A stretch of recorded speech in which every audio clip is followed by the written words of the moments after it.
Hi, welcome to 30 Frames a Second. I'm Greg Lassiter, and we have a great show for you today. Don't go anywhere, and don't touch that dial. Now, beloved, there are so many great lawyers here, so many outstanding people, but I got to tell you this. In this age, when so many men and women have made huge amounts of money by investment, stocks, bonds, and for many, it was their first foray into this, you know. And sometimes they didn't get it quite right. Sometimes the money acted funny. Anyway, they wound up in a lot of trouble. But I got to tell you, if there's any lawyer's name that I have heard anywhere near as many times as I heard Johnnie Cochran's, it's this next brother on here. Because when anybody would get in trouble, particularly where finances were concerned, they said, you got to call Ted Wells. I said, who? Ted Wells. So then I met that brother a long time ago. But now, they call you all the time. I saw your wife the other day. I said, where's Ted? She said, he's locked in a hotel trying to get somebody out of trouble. So I want to say to you, as Ted Wells comes, here is a man, along with others, who is really, without having to say a word, upholding the standard. Because he fights on behalf, not only those who messed up a little bit with money, but also on behalf of those who need somebody who will stand up for them when they have no money. So I am happy that Ted Wells is here to pay tribute to Johnnie L. Cochran, Jr. Welcome, Ted Wells.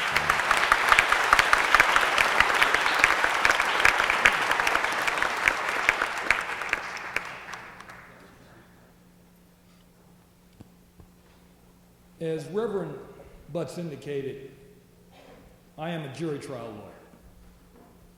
And I can say without any hesitation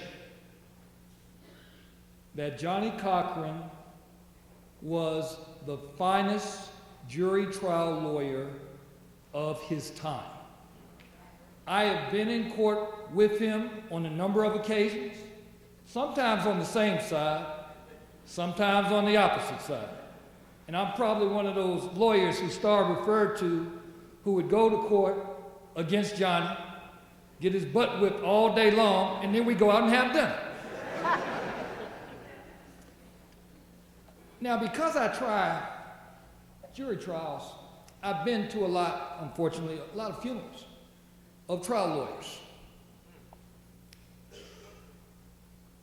But I have never in my life seen such an outpouring of love and respect, admiration and affection as the service that took place in Los Angeles.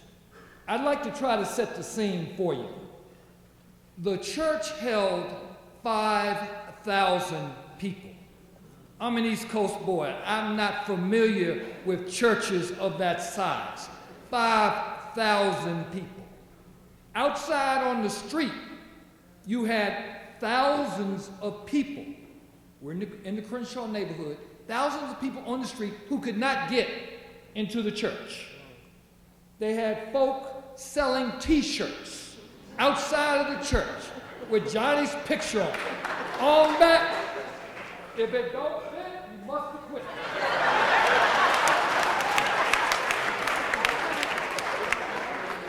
The service began with his family. His sister spoke. His children spoke. And then we heard from 18 people. We were there for 4 hours. No break, 4 hours. And everybody sat and didn't want to leave. You had Michael Jackson walking around, shaking everybody's hand, looking for that juror who could break.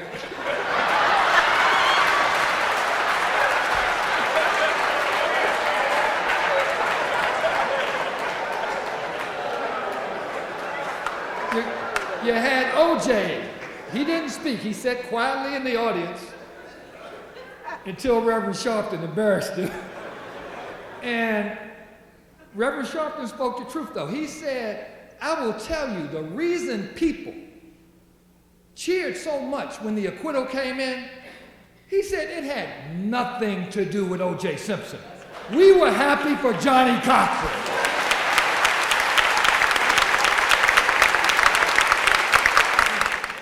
It was important to us. O.J. was not important to us. Johnnie was important to us. We did not want that brother to lose that case. And I think in terms of Johnnie's greatness, P. Diddy really summed it up. He stood up there and he said, I will tell you, I got arrested. They took me to jail. I had one telephone call. He said, the other guy, they arrested him, took him to jail. He had one telephone call. He said, I used my telephone call on Johnnie Cochran. He said, I'm here today, I'm free. The other guy, he's in jail.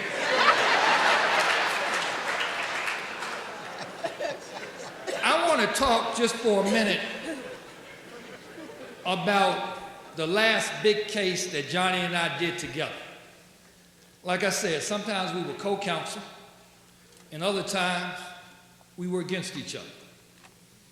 And the last big case we did together is probably Johnnie's, without question, his biggest case ever in terms of financial recoupment, in terms of what he got for his plaintiffs. And it took place in Alabama. And this was in the summer of 2003. And the case was in federal court in Birmingham. And right outside Birmingham, there's a small town called Anniston. And Anniston is a predominantly African-American town. And most of the people had jobs at a chemical plant in Anniston. Now, there was a problem, though, because in much of the 90s, a lot of the black folk in Anniston started to discover that they had cancer. And there was an allegation that the reason those folk had cancer was because the chemical plant had polluted the water supply and the ground. And Johnnie Cochran heard about it and got on a plane and came to Anniston in the late 90s. And he held what was in essence a revival meeting. At the end of the day, Johnnie had signed up 19,000 individual plaintiffs. Not a class action. He had signatures of 19,000 people. So they litigate the case for about 3 years. 4 months before the case is ready to go to trial, the first big test case, they called me. They said, Ted, you got to come to Birmingham and try this case against Johnnie. I said, what? They tell me the facts. I told them just what the Urban League person said a minute ago. You better settle. I said, I'm not going to Birmingham and trying this case. They said, well, can you help us settle? I said, I'll go to Birmingham and help you settle it, if you're serious about settling it. So they said, yes, we are. Can you help us? So the chemical company retains me. And Johnnie and I, we spent the next 3 months in Birmingham, going back and forth several times a week. And Johnnie, he's my boy, but Johnnie's serious when it comes to business. Johnnie said, Ted, as a condition of even talking about how we will settle the 19,000 cases, your corporation must do something to show their good faith. This is as a condition just to talk about settlement. So I say, my brother, what are you thinking about? Johnnie says, I think they should put up front $50 million to establish a 24-hour healthcare clinic.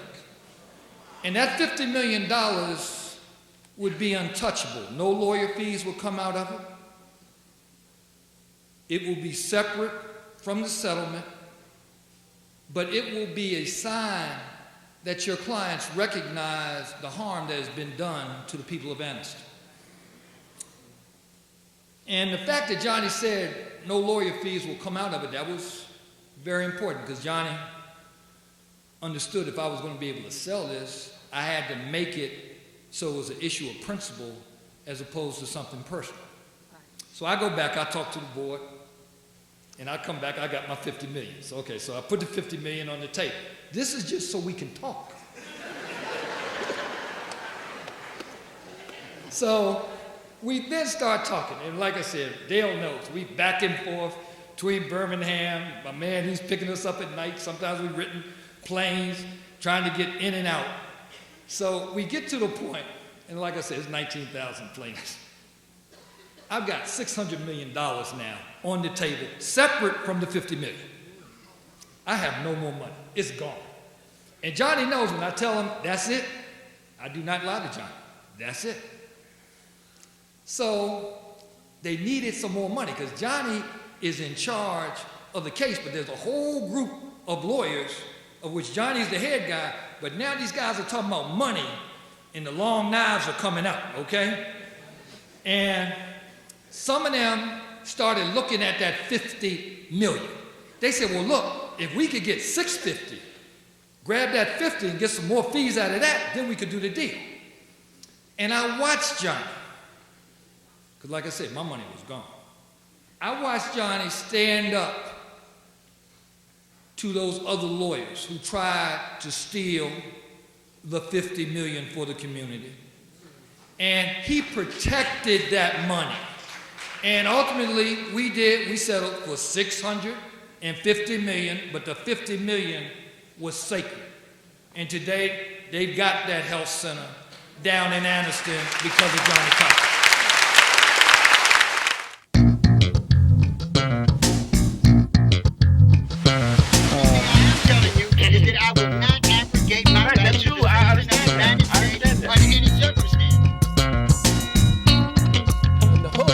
Greg Lasser, here with no other than the great Nat Wood. How to adjust your television set? You are fortunate enough to have tuned in to 30 frames a second. You have spun that into the fact where the victim is now the perpetrator and the perpetrator is now the victim. Mm-hmm. And that just drives me crazy. You just witnessed the commemoration of Johnnie Cochran. Today, I have with me the director of the show, of course, the creator, the man, the myth, the legend, Nat Wood. Nat, welcome to your show. Thank you, brother. I don't know what the hell What was happened. that all about? I'll fix it in post. I'm sorry about that. But you got the main gist of it. Right. No, it was good. I could still hear it. Ted Wells is a bad dude, man. Yeah, him and Johnny. Yeah. But it was, to my understanding, Johnny was really not a criminal lawyer. His firm was of personal injury, wasn't it? Correct. But he's tried a lot of criminal stuff. Right. Ted Wells is still, I don't know what it is. Is he still living today, Ted Wells? Yeah. What's he doing? I don't know. He's a partner at a law firm. I forget the name of the firm. But he's been a long-time partner at the law firm. Johnnie Cochran has a firm in New York on Wall Street as a personal injury. Right. But he was based out of L.A. Correct. This guy, that case in Alabama, that was his biggest case. Yes. They settled the case. Right. They did. Yeah. $650 million. Right. But $50 million of it was for the health care of the 19,000. Correct. 24 hours. Right. And it was a black town. It was Anniston, Alabama. Right. It was practically an all-black town, and they all worked in this factory, and they were all getting sick and coming down with cancer. What's interesting to note, what Ted Wells didn't say, he didn't mention the companies the pharmaceutical companies that were involved. Right. I was going to ask you about the farms, that were involved in that.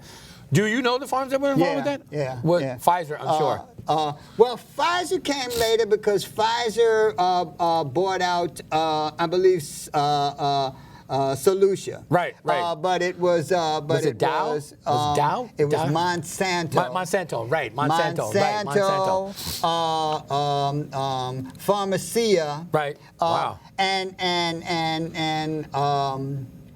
Monsanto had just merged with Pharmacia. Right. Like 4 or 5 months Right. prior to the settlement. Right. So it was in their best interest Just to to settle, settle, right. because Right. they had just cut this $1 billion deal. Whatever happened to that town? Because soon after that case was settled, a lot of those people died. That is correct. That is correct. The 19,000. It didn't take them long to settle the case. Usually, a case of that magnitude would take 10, 15 years, especially of $650 million. Well, they were merging at the time, and the thing about settling is that you don't have to plead guilt. Right. You just give them money. But there was no. Did they want to? They didn't have any admission of guilt. Well, we're going to bring this all into today. Okay. There was no admission of guilt. Right. They settled with Johnnie Cochran. They set up the hospital, the 24-hour clinic. Right. Again, the pharmaceutical companies involved were Monsanto, Right. Pharmacia. Yeah. Now, Pharmacia is interesting. Monsanto is interesting enough because they're the company that is responsible for putting most of the preservatives in your food. Right. And a lot of those preservatives are carcinogens. Right. That have been some of them have been attributed to leukemia cases. Right. But how is it that they get past the FDA? They own the FDA, and the Obama administration put out a stipulation that you could not sue pharmaceutical companies for the crap that they put in your food. But that's crazy. A lot of these things are banned in other countries, right, all around the world. Right. Monsanto puts a substance that turns into benzene. It's Right. benzoid. Benzoid. I know what you're talking about. Yeah, right. And it turns vitamin C. Too much vitamin C Right. turns it into benzene. Right. Benzene is a carcinogen Right. that has been linked to see, cancer. The United States says that you can put 0.1% of this stuff in the food. But why? Because it helps preserve the food, right. You can keep a jar of jelly on the shelf for like 3 years. until way after the nuclear war. Right. Pharmacia is a company that was foremost in terms of things like making stuff out of petroleum stuff. And, so it's used in a lot of industrial things that are made. Right. Okay, so now you have a merging of these two giants. Huge. Right. The chemicals in the food, the chemicals in the stuff that you buy, and they were polluting the water. So the water was, the groundwater was polluted. Correct. And that's why these people are getting cancer. Correct. And it was an all-black town. See, that right there to me, that's a poor all-black town in Alabama. Which to me, that was intent. And this is some of the problems today. Flint, Michigan, they polluted the water in a place that was predominantly African Americans. Right. As a matter of fact, it was brought to light that they were using Harlem as a toxic dumping ground for years. Yeah, right. So black communities, especially see, that's intent to me. It is intent. That's another way of genocide. Well, correct. You know? But I don't think they think of it as genocide, because I don't think they think that there's any value in these people People's to lives. begin with. Right. Which is crazy. Right. So in theory, if I'm not really killing people. Right. No, but in theory, they are really killing people. Well, not according to their theory. But here's the thing too, with Flint, Michigan, we're just now hearing about Flint last year. Correct. But that's been going on for like years. Correct. And the thing of it is, the water has always been polluted. What brought it out to the forefront? It was coming out. Kids were getting sick. People were getting sick. Yes. It really hit the fan when the government the Michigan government, who was strapped for cash, and hired this guy to oversee the money. Right. Appointed some guy to oversee the budget, and they decided that rather than spend the money for new pipes, they'd allow this lead system to just go through. And in Flint, it's all black too. Majority all black. It was like Anniston, like Harlem. You're talking about mass poisoning. That's crazy.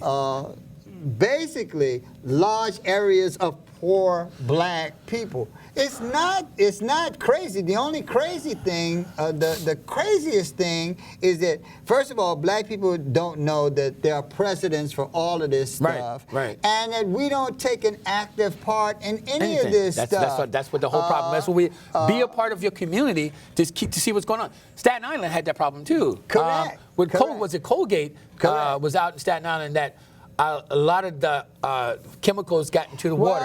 Well, Flint opened up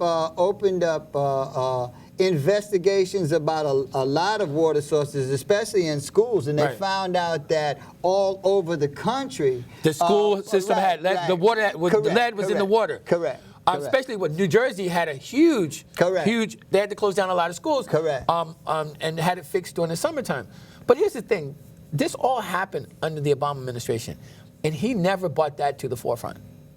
No, well, Obama was scared to be black when he was the president. And apparently Donald Trump is not scared to be white. No, he's not.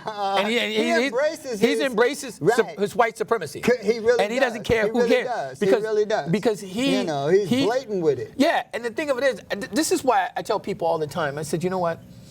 Donald Trump, with the whole war thing, it was against the Constitution. He needed to go to Congress to do that. Correct. He has not gone to Congress to ask him for anything. He's just like, I'm going to do this. I'm just going to do this. He don't ask anybody for anything. And he's declared war on everybody all at the same time. But you can't do that because we can't win. You can't do that. You know, North Korea is not going to. Everybody knows you can't do it.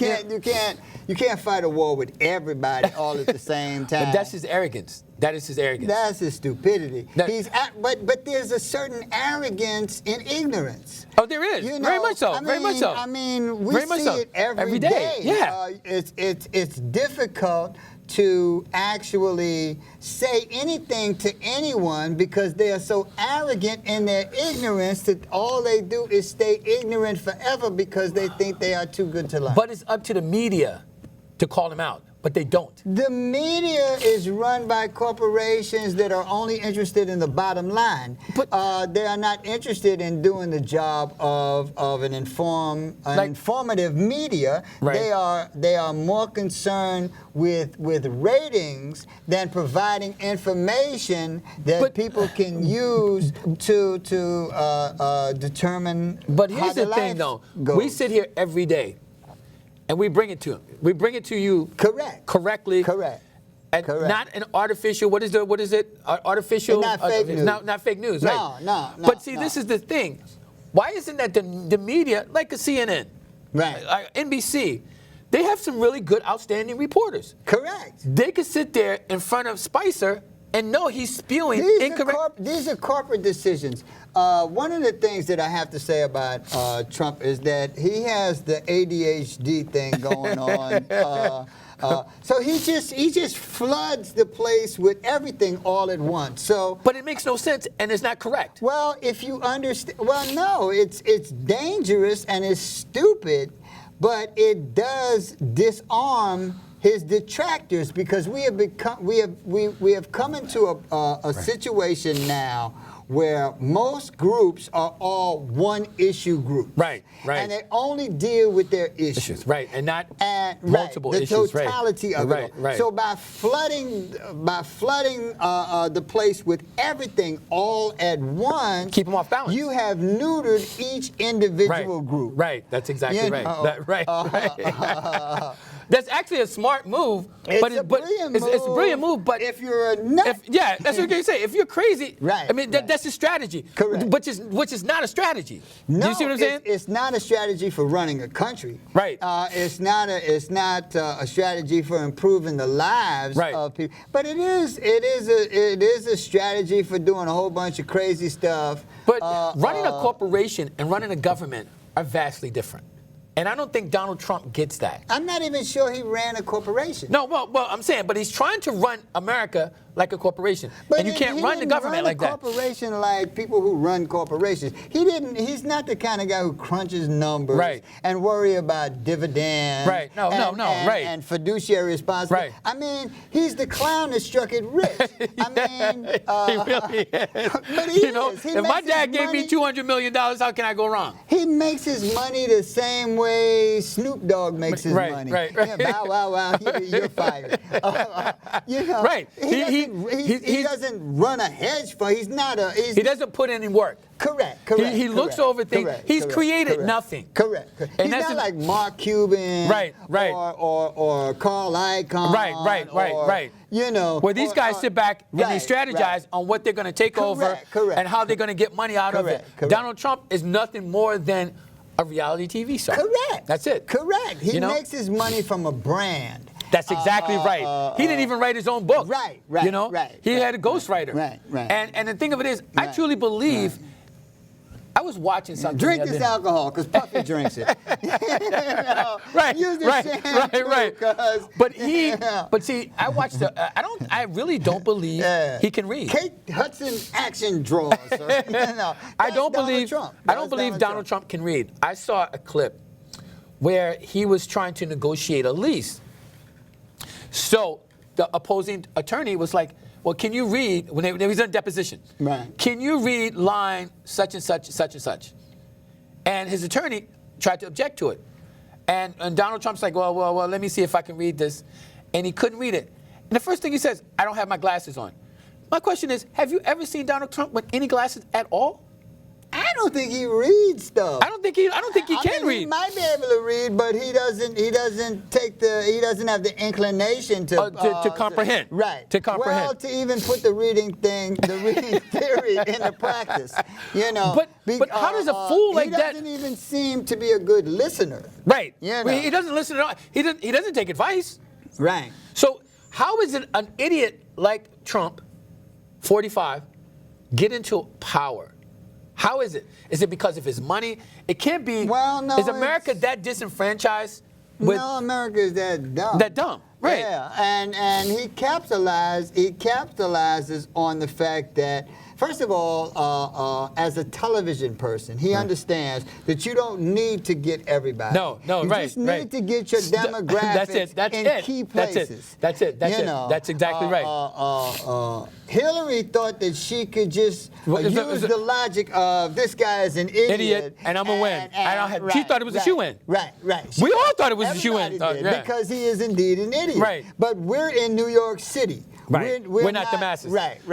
We're talking about the Midwest, Florida, and see. We're talking about a lot of towns where they got like one shoe store. Right. One stoplight. Right, and they use they make two kinds of shoes. They make cowboy boots and sandals. At the general store. And you could go grocery shopping there, right? But the thing of it is, bullets and your possum meat. But wait, my thing is, just think about the logic. I know common sense is not so common that. Okay? No, it's quite rare. It really is. But you get these dirt poor people in these places that he says, I'm going to make America great again. What does that actually mean? Well, see, it don't mean nothing. It's just crazy talk. But they're looking for crazy talk.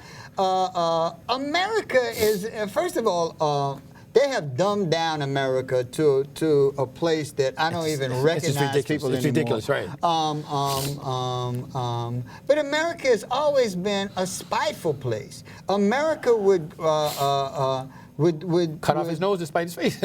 You know? It would have civil war to maintain white supremacy. That's crazy.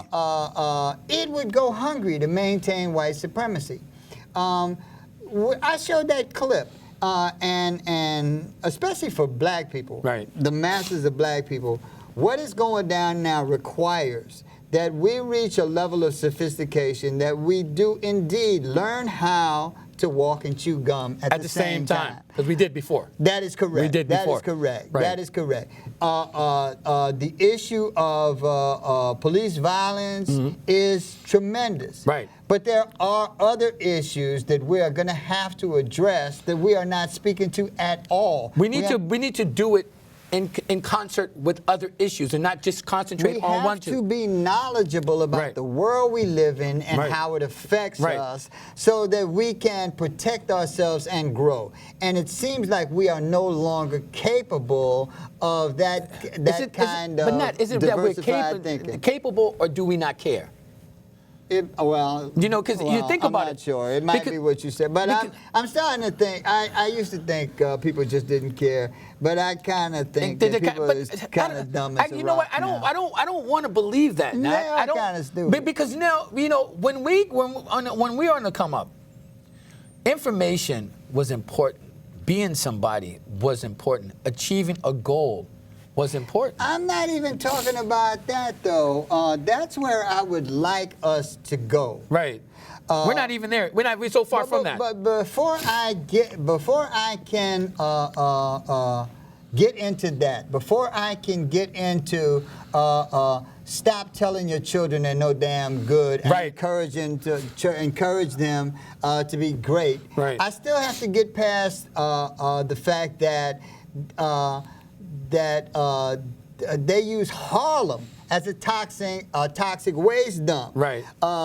We don't even know about the Johnnie Cochran thing in Anniston. That was 2003. That's right. They didn't get any publication. It didn't get any publicized at all. It didn't get any press. They poisoned the water in Flint, Michigan. For years. Right. It's your schools that they're giving lead poisoning to your children. Right. It's your food that is eating. It is your children that's and eating your family the food. that's eating the food that is poisoned by Monsanto. Right. It is your family that is getting evicted. Right. And I say this without reservation.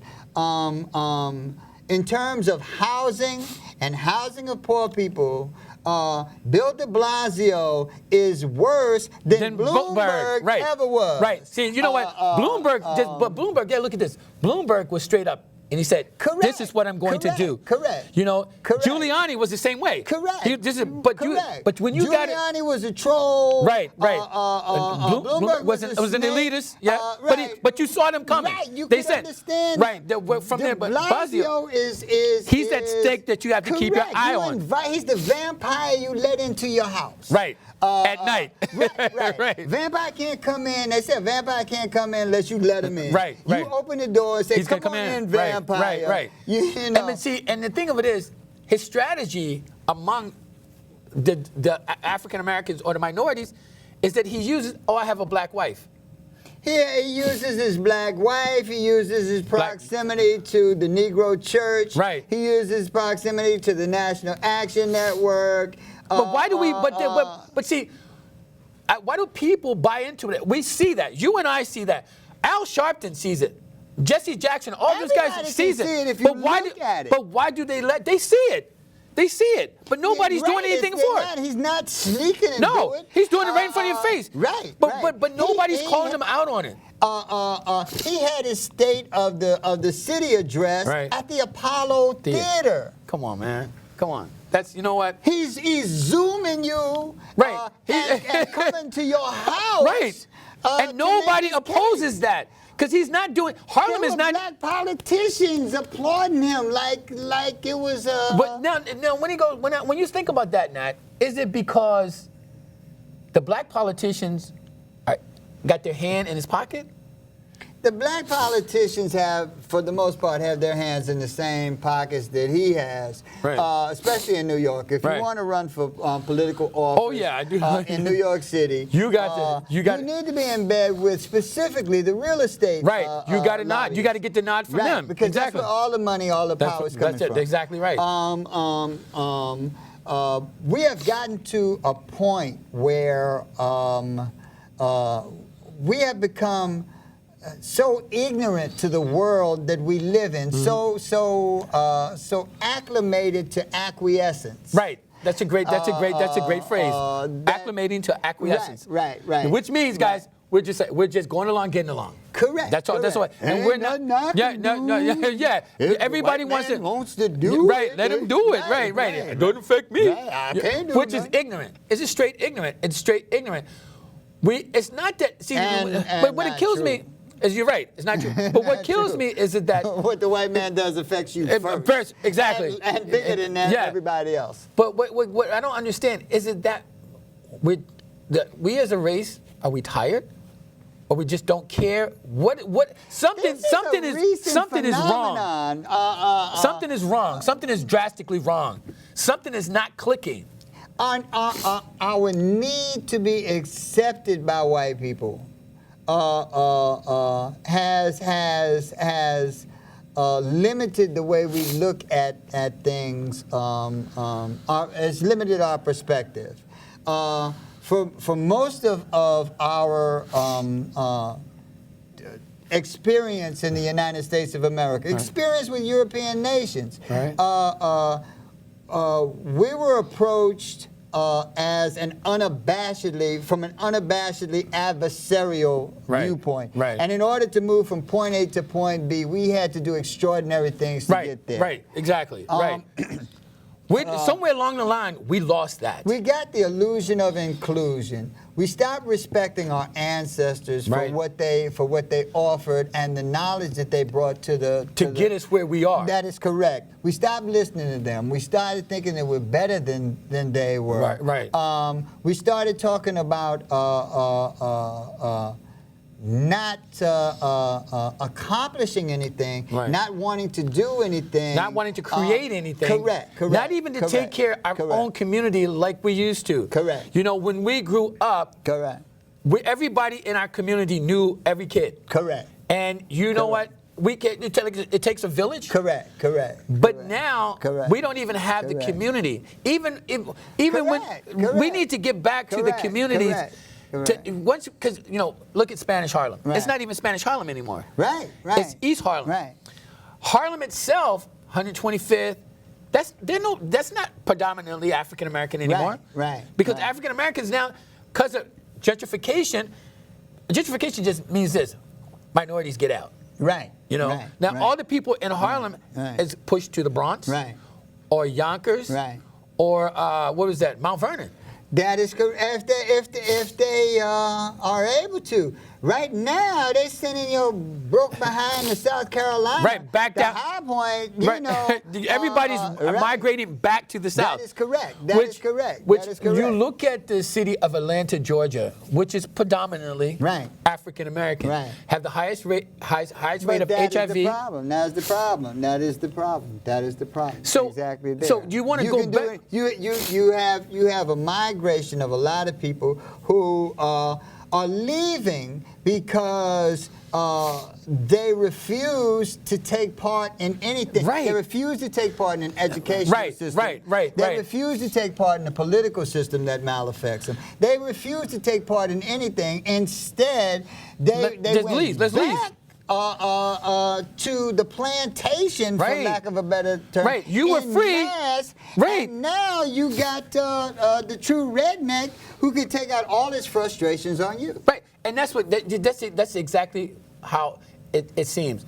Okay, we were free to roam the states. That is correct. Now all of a sudden, I don't want to deal with this.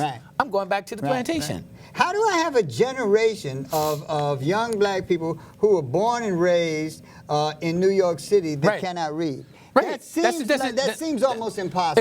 It does. And believe it or not, We have the high illiteracy That rate. is correct. That is Why correct. though? That is correct. But you know what? I'm That is not correct. blaming That the is correct. schools. I That cannot is blame the correct. schools because you don't go to school. I blame. It starts at home. Well, you got it. You. First of all, it does start at home. But this is a mass problem that individuals. That has to be addressed en masse. Right. Okay. Now, there are certain individuals that get it. Right. Right. And they're going to do everything in their power to make sure that their children Right. are well educated and Right. knowledgeable. Right. But it doesn't stop there. But it doesn't go to how do we deal with the masses. Right, because it's that have- individual. Right. Because everybody is about self. Right. As before, it was more of, okay, a community. Let me tell you something. We have gotten to a place where we are basically not Jim Crow, Willie Lynch. Willie Lynch, right. Willie Lynch into stupor. Right. That we have brought in a whole lot of crap that never had anything to do with anything Right. traditionally. Right. When we took on the phrase a black man, you had to aspire to the level of black man. Absolutely. You couldn't just be born with dark skin Right, and be because you're called a black man, A black man. you had to stand. That was something that you had to. You're a black man. Right. That You had to be strong. Represent yourself. in Right. such A very strong to way. Get the title a black man. A true black man. That is correct. We've had that. We've had conversations like that back and forth on social media. You also had to aspire, or in a negative way, in a downward spiral sort of way. But you had to aspire to the level to be called a nigger. Right. I mean, you had to reach a level where you had to be no value to you at all. Right. That But you see- were no value to anyone but before you were regarded as that thing. But what kills me is that the fact that you say that, that you had to stoop that level to that low, because that is a very, very negative term. Correct. You know, Correct. we never It's the grew most up. negative term. We never grew up calling each other that. That is correct. Because That is our correct. forefathers, That is correct. And it some was of the people certainly that not something you wanted to aspire to, right. Even if you were born in conditions that were terrible conditions, Right. you still aspired to end up a black man at the end of your road. Right. But now it's like people think like as a black man, Right. as a 55-year-old black man, Right. growing up all over the world. Right. One thing that I have a sense of history. Right. Having a sense of history, knowing that you didn't use that word in our house. Right. You know, if that word was used, Right. if that word was used, it would have been among. Correct. It would have been public. Give white people permission to use it, right? So moreover, you don't go out on the streets as we see it every day and think that is cool. Correct. So Correct. you know, Correct. that's what I Correct. said. We were having this conversation earlier. I said, our forefathers have died, so we wouldn't be called that. That Do is you know correct. some That of the is black correct. people That is correct. that was lynched? Right. That was the last thing they heard before they died. Right. So why do?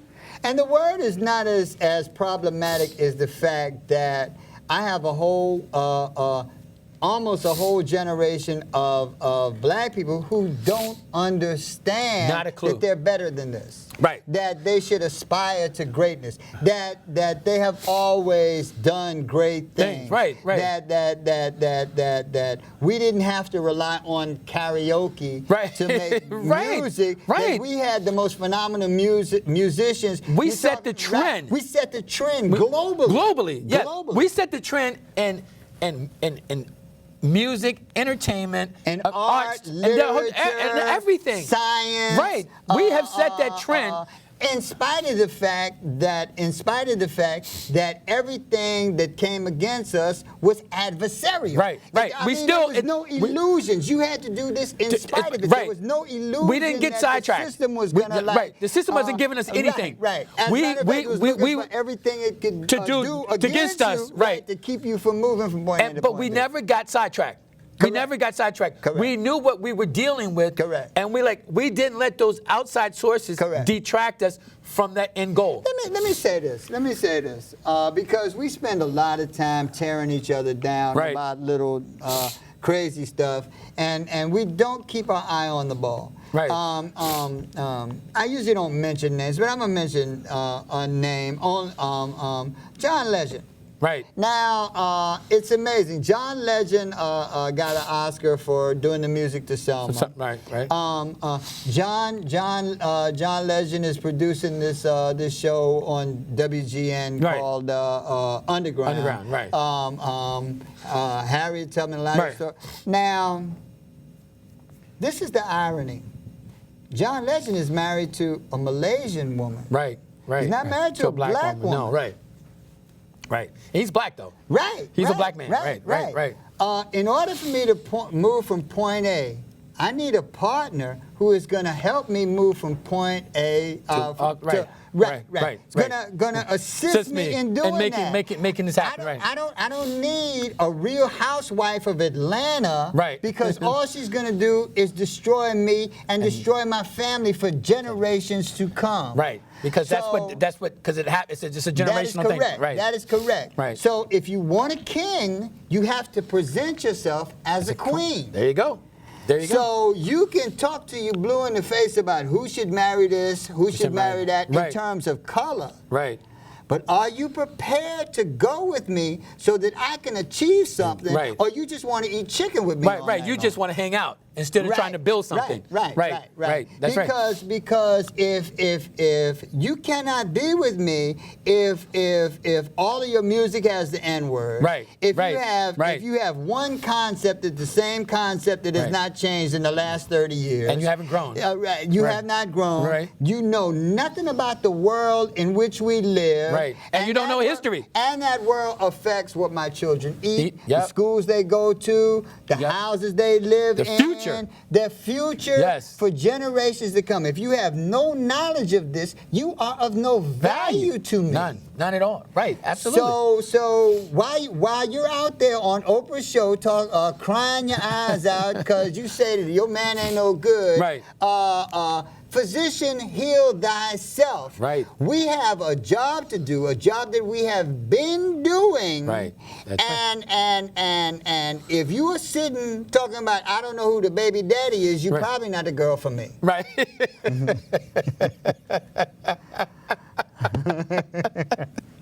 Okay. You're absolutely right. And you know what? And that's where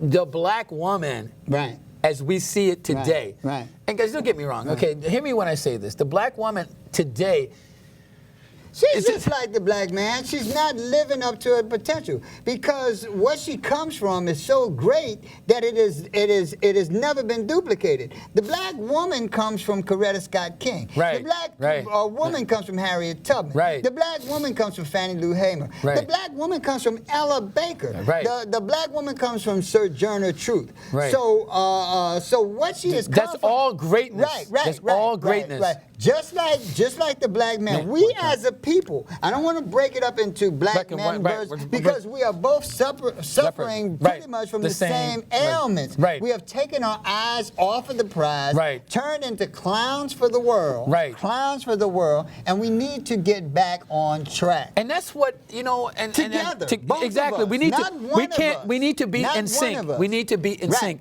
And we're not in sync. We haven't been for a long time. Even in the 70s, when we grew up, we may have had a hard time, but we still had a sense of the black. My mom supported my dad. Correct. It wasn't. And the art that you subscribed to was both aspirational and informational. Right.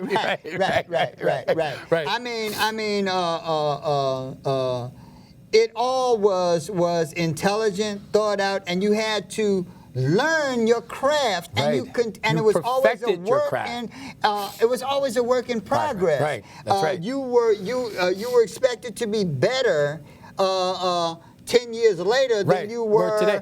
That's my goal. Right. My goal in life has always been to be better than I was the day before. I will always be a work in progress. Always. But we have seemingly lost that. And is it the fire? Is it the oomph? What is it that it's not? I want to say it's selfish. It's selfish. It's not. But being selfish though. Here's the thing though, Nat. If you're being selfish about what you're doing, at least be great at what you're doing. Well, different diseases manifest themselves differently in different people. Okay. We have gotten to a place where it's like Stevie Steve. In a lot of ways, Stevie Steve, the shooter in Cleveland. Right. The shot that just got out and shot the black guy, the older black man. And he blamed it all on his girlfriend. He just shot himself. Right. But in a way, he is prototypical. Be it in an exaggerated way. Right. But he is a prototype for a lot of what we as a people are going through, in that we have no outlet. First of all, we blame everybody else for our condition. Right. And it may be true. But you know what? However, but some of that, it can't be 100. Irrelevant. Right. It's exactly It's right. irrelevant. That's exactly right. I come from a generation. There's a lot of people who I would say were not fair or just to me. Right. But in the final analysis, that's all irrelevant because I still have to blame myself, because no one has done anything to me that I did not allow. That's exactly right. Done. That's exactly right, brother. And if I'm if I really am the man that I think I am, the onus ultimately falls on me for allowing these things to happen. You can't let no one can do anything to you. Not changing my circumstance. No one can do anything to you that you don't allow. That is correct. So that's why I say we are, at the end of the day, yes, we have. There's been roadblocks for African Americans all our life. Right. But that is correct. But we still kept our eye on the prize. We didn't give up. We come from greatness. I mean, we come from greatness. I don't know if how many people actually saw the video. They pulled the video, but there are places that scoop the video and shows the video. Right. Even those places that don't see the actual snuff footage saw him in the car, and he's talking about how he's stressed out. He's going to kill people and stuff like that. But that has become our answer to everything. Yeah, blaming somebody else. And I can't do it. Violence that is turned on self. Right. If you saw the Khalif Browder footage, you see white people allowing it, the white prison guards allowing it, the kids but it's watching basically black people, young black people, from the prison guards to the gangs in there, attacking a young black male, predominantly because they hate themselves and see no worth in anything like themselves. But that has become our go-to but solution. That's great. But it has to stop, because as we know it, the black person is going to become extinct. Well, black people are not become extinct. There's too many of them, and we're the only thing that But as a keeps black creating man, itself. Black men. Well, black men are almost extinct. Right. You know. So, and you know what? In the world, and the world doesn't care. We got a lot of Negroes and N-words and stuff. We got a whole bunch of them. But not really many black men. Right. You know. See, and that's a big difference. That's a big, like you said, it's a big difference between being a black man, being a Negro, and being the N-word. Correct. You know, because there's more of those than there are black men. Correct. Well, but we have to stop. Somewhere along the line, the cycle has to break. What do we do? We have to do something. The cycle has to stop. The cycle has to. We can't keep the definition of insanity. I think there's a hardcore cadre. I call it generational, but the disease has spread up. So there's a lot of old people trying to be young people trying to be and subscribe to there's people our age going backwards, subscribing to what we believed in, not using the N-words, but it's regressing. Right. People our age are going, I'm like, why? Wrinkle old people who think they like cheering. You know, and they talk like cheering. Children, there's something wrong with them. You know, it's not like. Is it the water? I don't know what it is. I don't know what it is either. I do know that we are in a dilemma. Right. And it is incumbent upon us to do something about this dilemma because we have become the laughing stock of the planet. Yeah. And we have taken no action to correct this stuff. Right. We're buffoons. We're buffoons. We're buffooning and cooning. Everyone sees us that way. Right. Every single group country. of people. Yeah, every country. I don't care how poor the people are. Right. There's a lot of people who are a whole lot poorer than us. Than we are. That still see us as buffooneries. As well as incapable of. But look at the Africans. Thought. The Africans that come to America. Right. They look at us as idiots. I have footage of kids in Freetown, Liberia, Africa. Right, Liberia, right. And Freetown was one of the most horrific places in terms of how it treated its children, because of the diamond industry and all that. They used them the blood diamonds, right. They would turn the children into child soldiers. Right. They used to cut Killing the people's, arms and legs off of children. They had decimated all the schools. I have seen children in basically schools that were little more than shacks. Right. Shacks. Right. But they were learning. They were fighting for education. Right. They want to learn. Right. Right. It was their food. Because they needed it so badly. But we don't have that. We got to get that back. We do. We almost out of time. Guys, you know what? I thank everybody for watching 30 Frames. We come to you every week, informative. And I always say this, guys, you know what?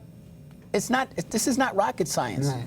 If you're not part of the problem, if you're not part of the solution, you're part of the problem. We have to stop and break the cycle. Right. Remember this, shoot for the moon. If you miss, you're still among the stars. Right. Again, I want to reiterate, I want to thank you for tuning in. We have to become a lot more aware and a lot more active in terms of resurrecting. We're not inventing a community, but we sure need to resurrect one. Right. We'll see you next week. Right, brother. Good. It's always good, man. Always good. Good. Peace. We out. The cycle has to break. Yeah. You know? Yeah. Yeah, it has to.